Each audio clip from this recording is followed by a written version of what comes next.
All right, good afternoon, everybody. Thanks for joining us. My name is Ian Rice, and I will be kind of walking through some of this content today on organizing your financial junk drawer. As we are getting started, wanted to just kind of cover a couple of housekeeping things. We will go here probably 45 minutes to an hour, maybe somewhere right in that time frame. As we're moving along, want you to be aware, because of the people on the call and the Zoom, we aren't going to be doing the raise hand function or asking questions or chat through Zoom, but we have set up slido.com. So if you have questions, this will be on the bottom of most of the slides as we go through. If you have a question or want a clarity or us to dive deeper on something, just go ahead and enter the question there. We'll be monitoring it through the webinar, and we will get rolling. So any questions, just go to slido.com, enter that code number, hit enter, and you'll be plugged into our kind of live feed of questions. As we get started, let's see, I'm going to take my video off to allow your screen to be a little bit bigger.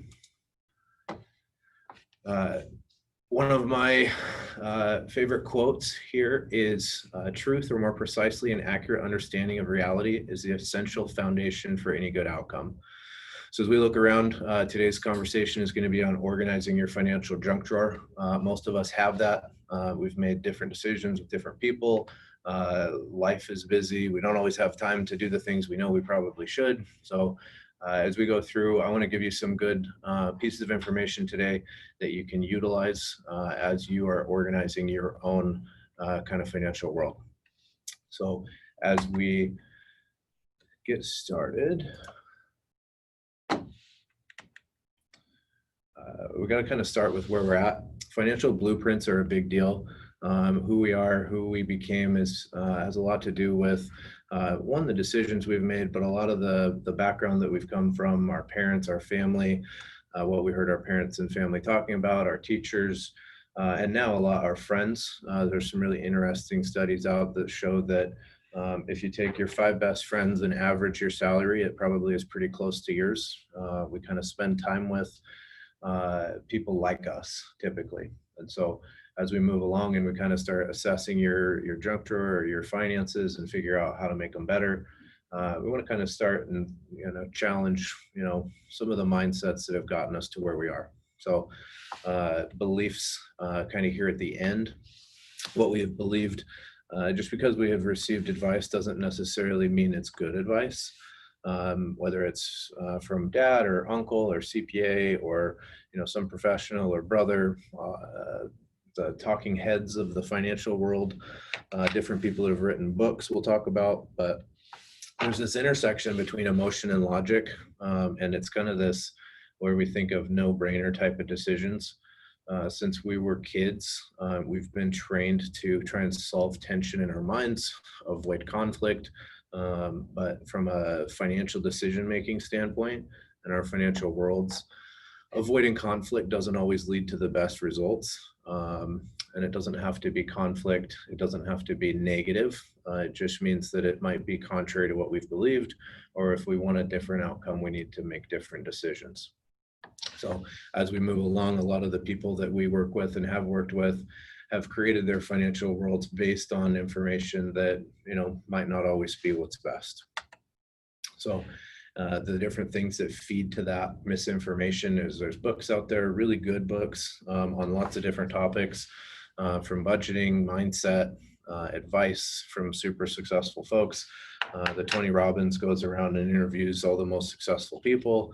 Problem is a lot of those people live in a different world than we do. From finances, they have more commas in their net worth than we do, whatever it might be. The books that are out there are full of good, really interesting information, but I haven't read a book yet in the finance world that doesn't have some type of misinformation bias or one direction that they want you to go, whether it's to support their marketing company or their insurance company or their investment or some preference.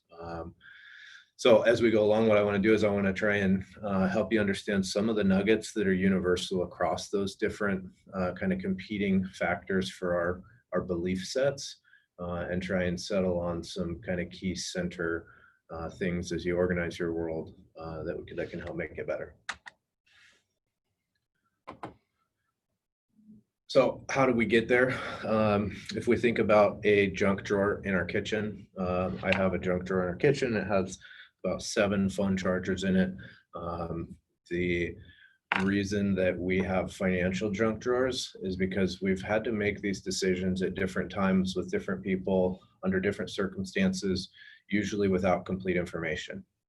Often this leads us to not revisiting those decisions, whether it's shopping out your auto insurance or re-looking at life insurance or kind of having a review of your investment accounts, having your wills updated. The amount of stuff is just overwhelming how many things there are. And so with that, we kind of just take it one step at a time. And then by the time we get through all of it, we want to break. But, we should probably be looking at all the stuff more often with changing rules and laws and circumstances. If you think about kind of your life and what's happened, if you think 10 years ago, what was going on in your life relative to today, kids and family and house moves and job changes and layoffs and COVID and all the different things that have affected us, are all the decisions that we made, are all of the decisions that we made over that time period still, what's actually best for us?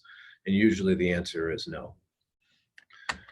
So with that, what's happened is most of us have this financial junk drawer, just like our kitchen junk drawer, with all of the different phone chargers, pocket knives, and different things, and it's disorganized. It's not coordinated or integrated. It's inefficient. The ability to make sure you're not overpaying for anything. I mentioned a little bit, it's hard to manage, keep track of everything, and we've got kids and life and all the other things competing for our time and energy, and to try and go back through all of the different topical things in our world, it just makes it a big challenge. And that's why everyone has one. Even I have a financial junk drawer, and we have to sit and organize it every year to say what's changed, what's going on. But the thing that's scary to me is that a lot of times decisions we've made are based on information that's no longer accurate. We had a client that came through our process, and they had some liability insurance through their auto insurance company. And what they didn't realize was that they had not gotten the last bill right. And so the company actually dropped their coverage. And so they were walking around making decisions and driving around based on the belief that they still had auto insurance. The problem is that when it didn't renew, it dropped, and they had 2 high school kids, and he made a bunch of money as a doctor, and she had some other stuff. And, for them, that's just kind of a ticking time bomb. So whether it's big mistakes, big things that are missed, or little things, if you're overpaying on insurance in your auto insurance world, I keep beating on that. But if you're overpaying on auto insurance and you lose $100 a year for the next 40 years, it's a lot of money, especially if we take it and put it somewhere else that, brings you more joy than paying for auto insurance. So our goal for today is to kind of think through, all right, well, how did we get here? What do we have going on? What's in my junk drawer? What should be, what shouldn't be? How do I kind of organize this in a way that makes sense? And then how do we try and think through how to have it be organized and integrated? Financial head trash is a big thing that's going to get in a lot of our way, and it's whether it's our head trash or head trash from other people. We actually do a full seminar on head trash because it's such a big deal. But what we want to know is, are our mindsets and beliefs, habits, friends, and peers holding us back? Am I staying where I'm at because of economic circumstances or because of my belief of my economic circumstances? The average American household loses between $2 and $6 million over their lifetime due to misinformation or just not readdressing decisions that have aged. So if we're looking, we say, hey, if we can teach you how to think better, how to analyze your decisions better, and at the end of the day, by the time you die, you have been able to save between $2 and $6 million back into your world. And that's an average American household making $70,000 a year. That's not a $150,000 or $300,000 type of family. That's average America loses between $2 and $6 million to misinformation and bad decisions. So one of our challenges or one of our goals is to help hopefully start you thinking, about the things you haven't thought about before, to try and put some of that money back in your pocket. So whether it's for you to spend and enjoy, or give away, or give to your kids, or impact the community around you, I would rather have it to go to any of those things rather than, financial institutions or the government, or, just waste.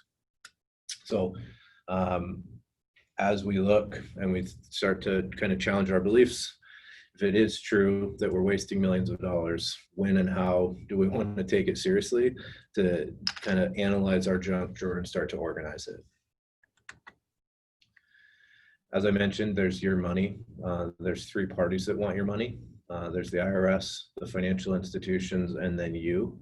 And this wasted area is what we're talking about. What we want to do is teach you to recapture that waste, figure out how to find that waste, put it back in your pocket, so that whatever your wish list is, all of us have the wish list. If I had extra money, I'd save more for my kids' college, or I would pay off the house quicker, or I would, go on a vacation, whatever it might be. We all have that wish list, and we kind of call that money no money. It's a goal for money that if we had the money, we would spend it on that, but we currently have no money for that. And so the government gets our money through income taxes, investment taxes, and estate taxes. Most people dramatically misunderstand how much money they're paying in taxes, from a percentage, from a historic standpoint, from an investment taxes. A lot of people don't understand that in the way that we should, between capital gains and short-term capital gains, long-term capital gains rates. You don't need to be an expert, but what we want to do is we want to make sure that we're not making a tax decision. The biggest mistake people make is some stuff associated with retirement accounts and 401ks, where they might be making a decision that's actually going to cost them more taxes in the future than if they just paid taxes today. So as we think through, the people on the other side here, the financial institutions, these are the ones that are super sneaky. They get our money through insurance premiums, mortgages, savings and investment account fees, corporations through, recreating the iPhone, making a dishwasher to where it breaks after the 1-year warranty is up. So 13 months into your new dishwasher, it breaks conveniently right after the warranty, so you have to go buy a new one. So as we look, there's some things that we can't get out of, but there are some things that we want to make sure we take an extra good look at. So the insurance premiums, mortgages, savings, investment accounts, fees, charges, expenses. It's not that any of these are necessarily evil. It's just that I can pay my whole paycheck to insurances if I'm not careful. And if I refinance my mortgage and use that to pay off credit cards and then jack up credit cards again, I could have made a huge mistake. And I didn't fix the underlying problem. I just kind of gave myself a shortcut out, and then I end up worse off by having done that. So good coaching, good understanding as we think through these things. We just want to make sure we understand the rules to the game. And so as we understand the rules to the game, there's actually 3 phases of money, or 3 sets of rules. What gets us into trouble most often is when we get caught up in this Instagram world of comparing ourselves next to somebody else. The Joneses, I want to be a millionaire, I want to have the boat, I want it to be as nice as the neighbors or nicer than the neighbors, got to have the nicest new car. What we believe is, rather than trying to compare ourselves to other people, is that we should take an assessment of ourselves and our own economic resources. So each of us has a maximum financial potential, and that maximum financial potential is different. My wife was a middle school math teacher for the local school district, and her salary was set on the pay grade. Unless the union renegotiated the contract, she pretty much knew exactly what she was going to make for the rest of her life. Me as a business owner, I have a different maximum financial potential. I don't have the safety of the paycheck from a government organization, but what I have is I have a different upside potential. The more I learn, the more valuable I become, the more educated I become, the better we take care of people, the higher income can go for everybody.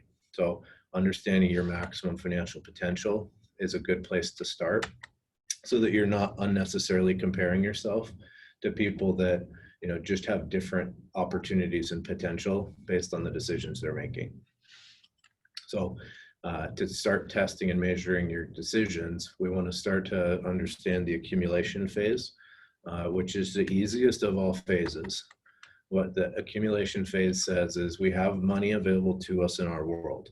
What we want to do is we want to try and spend less than we make, set some of that money aside, get a good rate of return over time, and grow it to as much as we possibly can. So in that, based on our savings and our habits, what we want to do is we want to do the best we can with what we have. Not everybody can save the same amount, but if I have an amount to save, I want to make sure that I don't lose it to the financial institutions and the government unnecessarily. And I also want to make sure that I'm as wise as I can with my money. So during this phase, it's always a balance between instant gratification of consumption and setting aside for the future. It's the easiest to understand. It's the hardest to pull off, because I want to go to Hawaii and I want to go buy a boat and I want to have, this lifestyle and I want to go out to eat.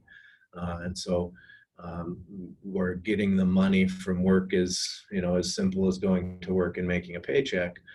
Keeping the money is what's hard, and then saving it and not spending it. So as we look, each of us wants to get to our own maximum financial potential. But as soon as we transition to the next phase, which is the distribution phase of money, instead of caring so much about how much we have or how much money we have or our net worth, what we really care about is creating the maximum income. Not just the most income, but we want it to be able to be hedged by taxes. Like if taxes go up by 50% and you lose 50% of your income, this big number doesn't do you any good if it's all taxable and taxes change. So you lose your effectiveness or your chances of success. If you don't think about this next phase, you could be mopping yourself into a corner potentially in any one of these potential categories. So we want to care about taxes. We want to care about market risk in the future, because if you're taking a bunch of distributions in March of 2020, when the stock market is down, 30%, that's going to really hurt your long-term chances of success, because your account will never be able to recover taking big distributions in big down years. The next is inflation. Inflation is kind of the silent thief. What it does is it just increases the cost of everything over time. Easiest way to understand this and the impact or the gravity of this situation is my grandpa paid more for his last car than for his first house. His last car was not anything special. It was that red Buick with the red cloth interior with the red steering wheel. The world's perfect grandpa car. But in that, as we move forward, things are going to cost more. And so we need to make sure that our money keeps up with that, so we don't end up having to sacrifice lifestyle through retirement because we didn't plan for inflation and the fact that things are going to cost more. This one is called longevity. Longevity is if we accidentally live too long and run out of money. My kind of great joke on this topic, I think it's great. But I can retire today. The question is, how long can I stay retired? And that's the question that we have to have solved before you can confidently move into this distribution phase is, come hell or high water, all of these things going on, are we going to be able to stay retired and actually enjoy retirement? Or is it going to be this stressful time period where I'm watching the stock market freaking out every day because it's up 1% or down 2%? And that's not an enjoyable game plan. Last phase of money is the preservation phase. This is where when we die, we want 100% of our maximum financial potential, what we worked our tails off for. Anything that we didn't get to spend and enjoy, we want to go to our heirs or charity. What we don't want to have happen is have it and accidentally go to Uncle Sam or the financial institutions.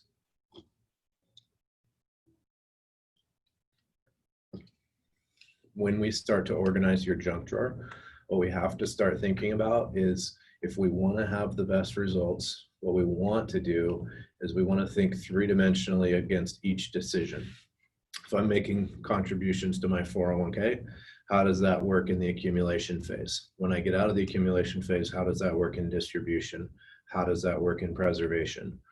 If I'm making a decision with regards to my disability insurance, and I need disability insurance because if I get disabled, we still need my paychecks. So if I have disability insurance during the accumulation phase, I don't necessarily need disability insurance during distribution because the money isn't tied to my income or my ability to go to work. It's tied to my assets. So where I might have disability insurance here, there's not a need for it out in the future. So each of the different products play different roles.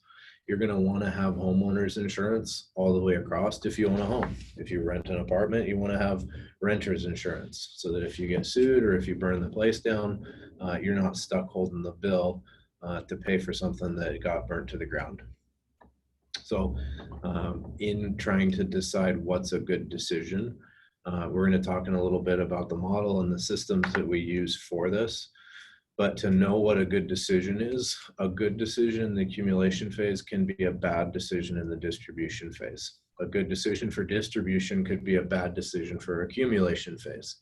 So the misinformation that exists out there and a bunch of the craziness that's hard to sort through is because there's no grid to say, why am I doing this? Am I making this financial decision to be effective during accumulation or to be effective during distribution, preservation? Do I want it to be perfect across all three at the same time?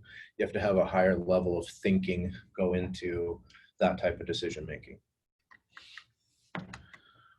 Which leads us to perception. Each of us has our own perception of reality, and that's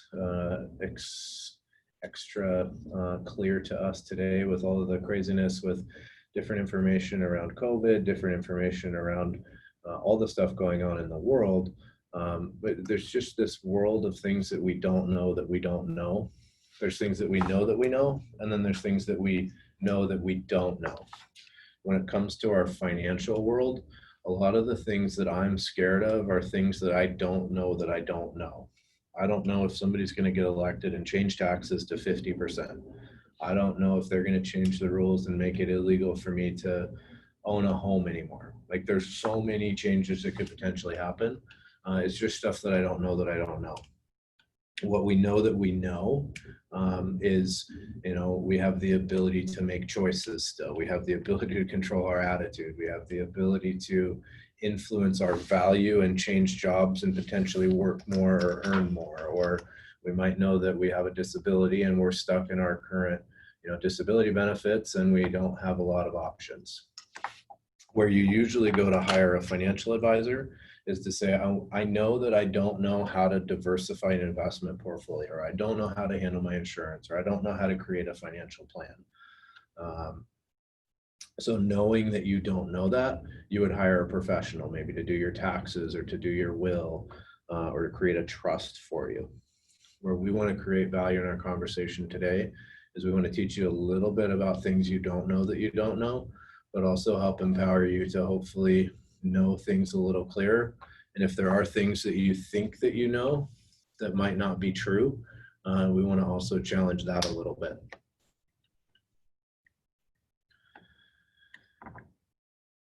One of the big perceptions that people have is that math can be used to count our money. And to a certain extent, that's true. But what's really interesting about dealing with money is that math can't really quantify it as well as it should. And money actually works more like an orange. If I take an orange and I put it on my desk and it's a good orange and I could eat it right now, it's fresh orange, ready to go. If I come back tomorrow, it's probably still going to be a good orange. If I leave that orange on the table and come back 30 years from now, that orange is going to be maybe a black stain on the table, might not have anything left to show for it. If you're lucky, it might be this little fossilized rock. End of the day, as we look at things about money and why math is hard to use to get an accurate understanding of where we're going is because of wealth eroding factors. So if you think of the Titanic and the iceberg, you see the kind of the ice above the surface, and then you see the 90% of the iceberg is below the surface. One of the reasons a lot of our clients come in and feel like they've just been spinning their wheels for the last 10 or 20 years, like just can't get ahead. It's not because they haven't been doing well or trying well or being intentional. It's just that they haven't accounted for a lot of these things that sneak up on us. So the things that sneak up on us, this is all the stuff that kind of is under the water that doesn't work in your power of compounding, stable, constant market returns assumptions that a lot of us have used. So the first thing, inflation, we mentioned that earlier, eats away at our purchasing power of our money. Taxes. Taxes eat away. If you've gotten a paycheck, if you remember your first paycheck, you went to work, you were super excited to make $8 an hour or whatever the number was, and you're expecting that you're going to get a $200 paycheck, and the paycheck shows up and there's only $140 on it. And you go and you complain to your dad and say, they stole from me, what's going on, this isn't fair, or to your mom. And they go, yeah, well, you've got Social Security taxes at 7.5%, and then you have federal taxes, and then you have state taxes, and then you have payroll taxes, and then you have this number. So as we look, it's not just taxes like that we have to be careful of. It's also taxes against investment returns. It's changes in tax rules is really scary, depending on what we have going on in our world. End of last year, the government passed the Secure Act, which is a new update to some of the tax laws. And basically what they said is you can no longer leave your retirement accounts to your kids the same way that you used to. You used to be able to leave the retirement accounts to the kids and they could take it, stretch it out, and use it as part of their retirement. At this point in time now, because of the CARES Act and the changes in December of 2019, we now have to spend down our IRAs received from our parents within 10 years. So if my parents leave me $1 million IRA, I have to take all of that money and all that earnings out within 10 years. Otherwise I get penalized. So if I am already making $100,000 and my parents leave me this IRA to supposedly help with my retirement, but now I have to take $200,000 or $100,000 out. Now I'm making $200,000 a year. My taxes are probably going to double, and I'm also going to get phased out of ability to write certain things off. So as we look, understanding taxes and how it works across those three sets of rules is a really important thing to keep in mind as we start organizing our junk drawers. Market fluctuations is fresh and near and dear to most of our hearts because of the last couple of months. That on average, 1 out of 5 years in the stock market is a volatile down year. So as we look, it's not new. We need to plan for it. And if we're assuming that we never have down years in our investment returns, we're making false calculations and we have expectations that aren't going to be met. Law changes, we kind of explained that a little bit on the tax changes. Law changes have more to do with potential estate tax or step up in basis rules and ability to do different things. So law changes and taxes kind of go hand in hand. Out of our control could be a fundamental, complete and total change of the system. So if we had all of our money in a retirement account to leave to our kids for their retirement, and the Secure Act just changed those rules, now their legacy to our kids is going to go to Uncle Sam in the form of taxes, half of it potentially. That's no longer a good idea. So if we mopped ourselves into a corner, now we need to create an exit strategy to get out of that. Additional things that can erode our wealth are lawsuits, whether it's you accidentally get sideswiped by somebody and then they sue you for soft tissue damage, or somebody slips and falls outside your house, or you actually do something, breach of contract, whatever it might be. Lawsuits, if we don't have our assets properly protected, can seriously erode our income, our earnings. We can even get wage garnishments if we don't have money available or coverage, to where they can say anytime you make more than $40,000 a year, we get 50% of it until you make somebody whole for what happened. So in looking at eroding factors, technological changes are the next on the list. 35 years ago, nobody had a cell phone bill, nobody had a cable bill, none of those services existed. We didn't have Hulu or Netflix. We don't know what technology is coming in the future, but we do know that every 2 years a new iPhone comes out. It costs more than it cost last time, and we got to have it because my old phone's not going to work right with the new updates. Unexpected life events. These things happen. You used to be able to just say job losses, job changes, unexpected deaths in the family, sick kids, braces. Now we get to add COVID to the list.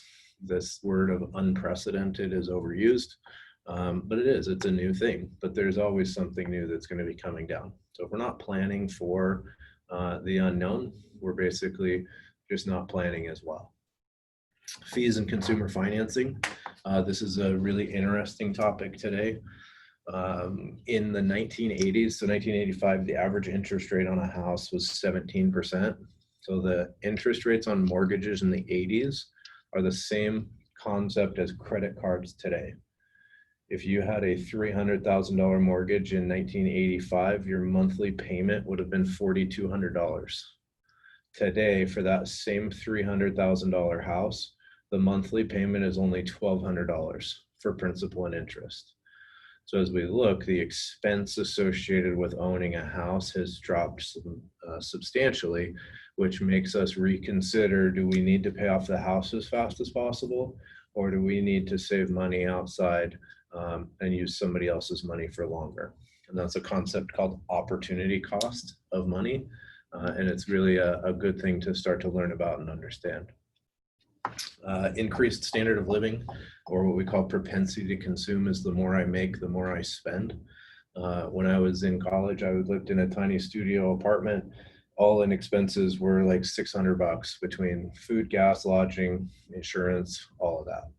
Today, with 3 kids and a house and some property, there's no way that we can get by on that. I could go move back into that apartment and be fine. We would live. The majority of the world lives in substandard conditions compared to, even that apartment that I used to live in. We could go do that, but because of income and because of our propensity to consume, I've raised my standards and would no longer want to do that, even though I could do that. I mentioned planned obsolescence earlier. Planned obsolescence is wear, tear, style changes, different things like that. The different trends come back around sometimes 40 years later, so maybe hold on to your stuff and save some money. But the planned obsolescence that really hits us is upgrading cars, needing a new roof, new siding, new paint, deck repairs, dishwasher replacements, refrigerators. And then we have the life's unknowns, ER bills. In January, we had 2 ER visits and 3 urgent care visits in the same weekend with my family. It was quite an eventful weekend. But all of these things, whether they come all at once, usually not, unless you're really unlucky. Usually it's we got nickeled and dimed by this year, and then the salary increase didn't come because the job didn't work, or we had to move and take a pay cut. These eroding factors and not understanding them are the primary missing link between people being successful and unsuccessful. Because what this does is this drives us to have more intentionality around the decisions we make, and more intentionality around, are we saving the right amount each month? So the solution to all of this is a process. So the process is kind of threefold. And the way that we look at it is we need a game board to organize stuff. We don't know. Imagine watching a soccer game or a football game with no lines on the field and no goals. Everybody's just running around. Try play Monopoly or checkers or chess without a game board. Same thing with our financial world. We got to try and have some system to organize everything and be able to see it. Next thing we need is a rule book. If there's no rules to a football game and it's all free for all, there's no way to know if you're ahead, if you're behind, if you're winning, if you're losing. And what most people do is we end up just trying to make the best decision we can in the moment. And then we put our head in the ground like an ostrich and hold our breath and hope for the best. And so this system between a game board, a rule book of knowing, how to remove emotions and make good decisions. And then a good macro manager. A macro manager is somebody like us, a good financial advisor that helps you think about the things you don't know that you don't know. You've got enough to worry about. Everyone should have an advisor. Not everyone needs one. Everyone should probably have one just to challenge your beliefs and continue to help you look in the right direction. If your advisor does not have a system with a game board and then a set of rules or a philosophy to stick to test your decisions up to, more than likely they're either an insurance advisor that just wants you to buy insurance, or an investment manager or an investment advisor that just wants to gather assets. And so as we look, just because a financial advisor has the title financial advisor doesn't mean they're giving holistic advice or thinking about all these things. So as we organize your world, as you organize your world, think through the people in your network. If you have advisors already, reach out to them, ask about their game board, their rule books, and have them help start thinking through a lot of those erosion factors that could be kind of sabotaging your future. So the rule book, in understanding a rule book, what we need it for is we need to learn efficient money strategies. The ability to have different amounts of money create different amounts of income is a really interesting concept. $1 isn't always worth $1. If I put $1 in my retirement account and it earns a little bit of money, that has one benefit, and that benefit is that it earned me a little bit of money for the future. If I have $1 and I put it into, just as an example, a rental property, that rental property creates an appreciation through growth of the value of the house. At the same time, it kicks me some rental income to maybe pay the mortgage and hopefully have a little bit of a spread. And then additionally, I pick up tax benefits because of the nature of the rental property. That $1 in a rental property got me 4 benefits versus $1 in a retirement plan might only get me 1 benefit or 2 or 3. So in thinking through efficient money strategies, it's not that one thing is good or bad. We just want to understand how they all work, how to fit and what to fit in each person's world. And if you have something, know whether or not you should keep it. We want the rule book to help us protect our wealth better. In the event that things go sideways or don't go as planned, how are we protected from a liability, market volatility, lawsuit? We want to make sure that the decisions are integrated so that we can build wealth more efficiently.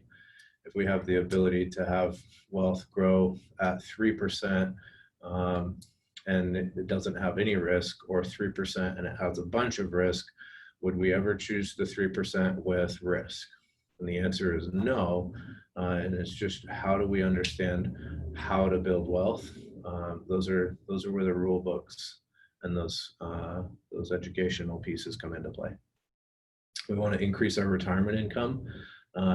My buddy in the business from a long time ago as a mentor used to always give an example, and he said, a new study came out from Harvard, and this isn't true, Harvard didn't do it, but he would say a new study just came out from Harvard and it said 50% of people in retirement have more money than the other 50%. And then he would follow it up and say, of the people with more income during retirement, 100% of them have more fun. And so the idea with the retirement income, even if you don't need it to live off of, the ability to have it, want it, give it away, or just have the peace of mind of knowing you have extra is all valuable. Near and dear to my heart is this last one, which is maximizing your legacy. I'm really afraid of how much money that we've worked really hard for as consumers, as Americans. I'm really concerned how much money we're going to lose to the governments and the financial institutions that I could instead give to a nonprofit or my kids or anybody else that might do something better more intentionally with it. Nobody agrees with every single thing the government does, but I can choose a nonprofit that I agree with everything they do. So as we think through, I can teach my kids, I can give them a living legacy, I can help them out now, I can help them out later, but I want to have permission to know why and how I'm doing what I'm doing. So that's what a rule book does. A rule book helps us think through and have a template to understand what are we trying to accomplish and how do we go about doing that. The macro manager, that's where a good advisor that kind of looks at everything, understands a lot about a lot of it, and has connections into lots of expertise, just like in an orchestra. Even though everybody in the orchestra is amazing, typically musicians, if you throw them up on the stage and you don't have a conductor, and they're not on the same tempo, they're not working together and not playing the same piece of music, it's going to be a disaster. But if we have somebody at the front coordinating, organizing, and orchestrating everything, you get really beautiful music out of the orchestra. So same concept, ability to have somebody that knows things that you don't know, challenges your beliefs, and is emotionally separated from your decisions to help guide you is incredibly valuable. So from that macro manager position, where they should do is they should kind of position themselves next to you, more like a CFO of your world or a chief financial officer, so that you don't have to. You and your spouse might choose to have a macro manager in your world. They may be a tax advisor or a life insurance person or an investment manager or your mortgage broker. They may be one or multiple of these specialists. But what they need to do is you want them to be having an expertise and an understanding of how all of these things work together. If we take and sell a house and the money comes out of the house and goes into our savings account, and then we don't have the proper level of liability insurance or good legal work done, and we get sued, we could lose all of the money that we just got from selling a house. So good things can come with bad consequences. And so being able to test and measure the ripples associated with what we do, that's what a good macro manager with a model and a rule book will do. This is a glimpse of an example, and it's a little blurry. I can zoom in. This is an example of a model or a game board that can organize everything. There's a lot of different ones. This is the one we use. We prefer this one because of the economic simulation ability, but also because it puts your whole entire world on one page. Most people have never seen their entire financial world on one page, but it's essentially the idea of, if I have a financial junk drawer and we can organize it, put it all in the right file cabinets, what does it look like and what do we need to worry about? This model basically takes everything from your auto and home insurance, so vehicle, property, can't read it, sorry, liability, disability, medical, government, wills and documents, when were they updated, should they be updated, life insurance policies, savings accounts, retirement accounts, real estate, investment properties, all of your debt, student loans, credit cards, mortgages, car loans, home equity lines of credit, puts it all on one page so that then we can start thinking through and saying, how do all these things work? What if everything goes according to plan? What if it doesn't go according to plan? And how are the wealth eroding factors impacting that? And then if we think back to those 3 phases of rules, or 3 phases of money and 3 sets of rules, how are the decisions we're making today actually going to work out for us? If we're setting aside this money, is it really going to lead to the income that we want, the control that we want? So an organization, you can take something like this, you can do it yourself, or you can meet with somebody, have them help you. I'm not going to spend a lot of time pitching us and our group, but our process is designed in a way that we take people's information and organize it for them, throw it into this computer model, and then next to it, we create a document that just says, here are all the 27 things that you should do to make your world better. And go ahead and go do it. If you want our help doing it, we can talk about it and talk about whether or not it makes sense to work together. But one of the things that we do is we offer this organization and assessment for free as kind of an introduction to you, to us, to see if we like each other, We try and only work with good people that are friendly and successful and, nice, generous type of people. And so in that, the ability for us to get to know each other a little bit, we give you this audit with a summary of what's going on. In exchange, um, we just want to make sure that we provide value, and whether or not we work together, or whether you choose to have us help you kind of go through with the action items associated with cleaning up your world. Either way, we want to provide value so that you can tell your friends about us, because this is a very valuable exercise for everybody to go through, whether they have another advisor, whether they like the people they're working with or not. This is a very good thing that you can go through, even if all you did was take the information back to your existing advising team and say, help me update my will, help me fix my insurance, and help me change my retirement account to work better for me. So that's the benefit of a model. Another benefit is it's so easy to keep track of, both in the present and over time. We can see if I stop putting money in my retirement account and I put it into a different account, or I stop putting money into a life insurance policy and start putting money into a student loan payment, how does my world work? And does that help me accomplish my goals better and help me recapture lost wealth from financial institutions and the IRS, like we were talking about earlier? So that's a general example of a model, a lot of different ones. What's interesting, I have kind of come through a few different training seminars in the last couple of years, 12 years. But what's interesting is, in my opinion, I believe that to not look at the things that we believe and constantly test them means that we're closed-minded. So if we're not looking for and always believe you don't know the full truth yet, including challenging what I think that I believe to be true, just because when I made the decision it was true, the rules could have changed and it's no longer true. So I need to constantly challenge what I believe, challenge what I'm doing, and it takes more energy. But at the end of the day, it's going to lead to better results. So my hope is that those of you on the call, that you take the challenge to not be closed-minded, to be open-minded, live into looking for opportunities to improve your world. Even if I'm only half as good as I think we are, or even if you're only half as successful as that I know that you can be by organizing your world, if you put an extra, instead of 2 to 6 million, even if all you did was get $1 to $3 million back in your world, the amount of impact that can have for your kids or for your family or for your retirement, that's life-changing type of money. So with that, just have a couple of closing comments or final thoughts. So first, many of us have been taught that comfortable is the goal in life.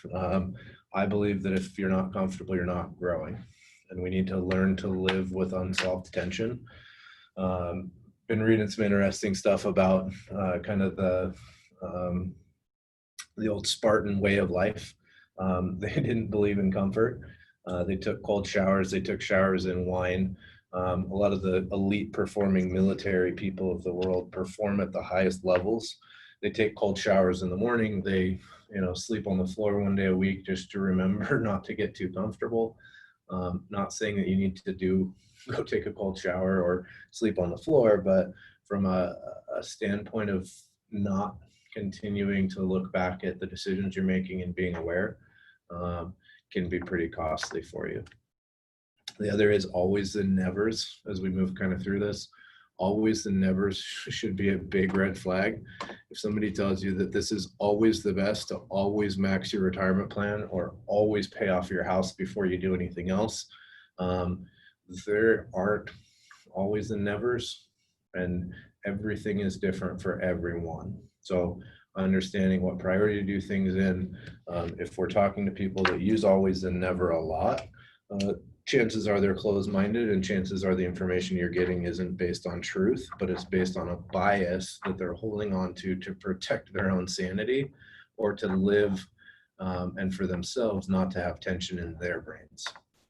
So it's easier for me to, from authoritatively, just say, this is always the best thing. I can put it in a book and, it gets printed and people buy into it because it solves tension in people's brain. So people are drawn to always and never answers. But where I mentioned at the beginning, emotions and logic, we got to balance that and try and make a good decision. Those always and nevers are stuff that really freak me out and kind of give me a telling sign of whether or not the people I'm listening to are kind of open-minded or closed-minded. This is an interesting one. Drew Dudley wrote a book called This Is Day One. And his quote is better, even if it's not perfect, just be intentional. I joke all the time when I'm playing golf. I'd say, if that shot was better, it would have been better. And my friends hate it. They think it's annoying. They think it's dumb, but it's 100% true. Perfect's not possible. We may get lucky once in a while and do something perfect, but if you're always perfect, that means you're not pushing yourself outside of your comfort zone and growing. Failure and tension are a part of growth. And so just be intentional to try and move towards better. This one, debt-free and broke is still broke. If you sacrifice your entire life, don't have any funds, sell everything, and live under a shed to be debt-free, you're still living in a shed, under a shed with nothing. And you missed out on a lot of life along the way. The only reason to have money is to enjoy it. We just want to make sure that we can enjoy it and we're not dependent on it or dependent on having to work forever in order to survive. So as you think through, what priorities do you have? I could have paid off a student loan quicker if I took less family vacations in that time period. But my kids were also young and precious, and the memories that we have during that time period, we want to enjoy it. We also want to enjoy enjoying it later and not having money be a big drag. So the last thing here, make the best decision you can each moment, and then surround yourself with advisors and peers who constantly are challenging you to revisit your decisions and your beliefs.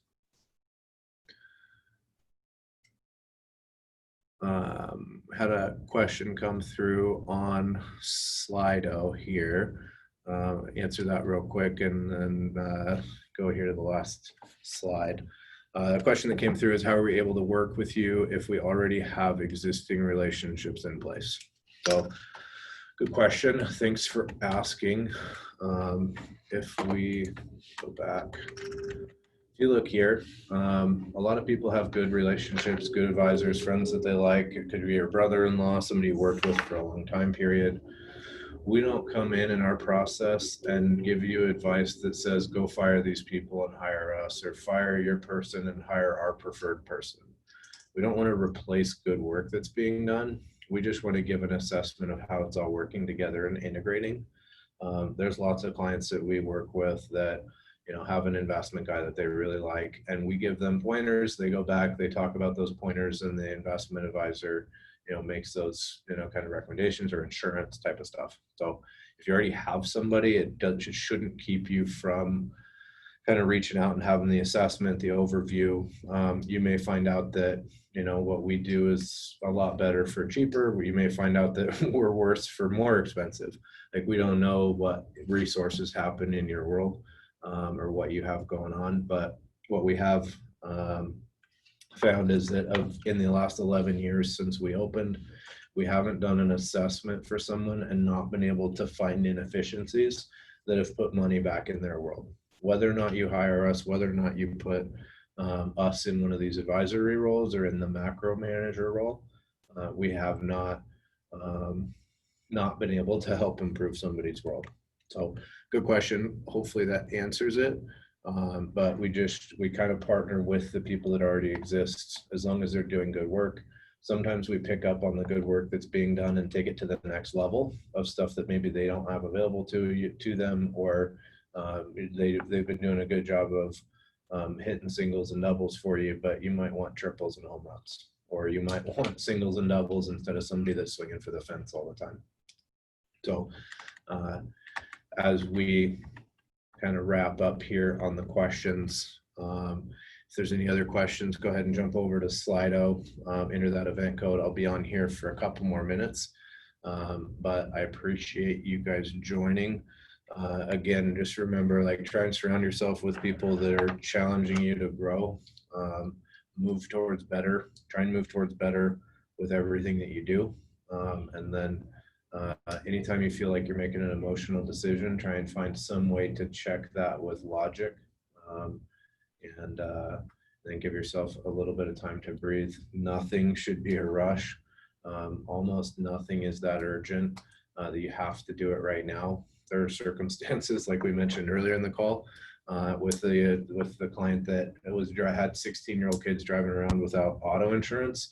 That was a stop everything, call your insurance broker. Let's get insurance put back on the books before they run into somebody and your world gets crushed. That sort of thing happens, but more often than not, you just can take your time, make sure you understand, make sure you learn, and make good intentional decisions.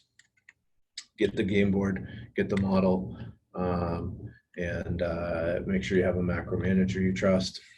Let's see if any other questions are through. Kind of lastly, we have some other upcoming webinars. I mentioned earlier the financial head trash one. There's a little bit of content from this, but it's zoomed in fully on kind of the head trash. What are the things that get in our way? Preparing for retirement, if you're kind of in the 5 to 10 years away, or you just want to really learn about the distribution phase of money and how that works to help guide your decisions today, that preparing for retirement one is good. And then this last one is super near and dear to my heart. We've been doing this the longest. It's called How to Pay for College with Someone Else's Money or with Other People's Money. A couple of things on that. If you have kids or no kids that are into like leaving for college this year or in college, we actually have a college scholarship program that's merit-based, not need-based, that we're giving away a couple of scholarships this year. Go to our website and check it out. But this How to Pay for College seminar is really cool because it's basically thinking, instead of me separating myself from money to pay for college, what are the resources out there to make it to where somebody else pays for my kids' college so that I can keep my money, give it to them for a down payment on a house, use it on my retirement, literally anything else except giving it to a college for school. So kind of the finagling that system. We're right at time here at 1 hour, just under 1 hour. I want to thank everybody for joining. We had a good attendees list, and appreciate everybody taking an hour out of your day to listen. Hopefully there was some valuable stuff. If you want help from us, reply to the email, give us a call at the office, go to our website, request an appointment, whatever's convenient for you. We'd be happy to kind of show you through kind of what that initial audit process looks like. Again, we do it complimentary, that first kind of upfront, and then we figure out, explain how we get paid. And if there's a reason for us to work together, we would go that direction. If not, you get a good to-do list and help from us organizing your financial world. So either way, it's been a pleasure chatting with you guys, and thank you again for joining. Enjoy the rest of your day and stay safe. Thanks.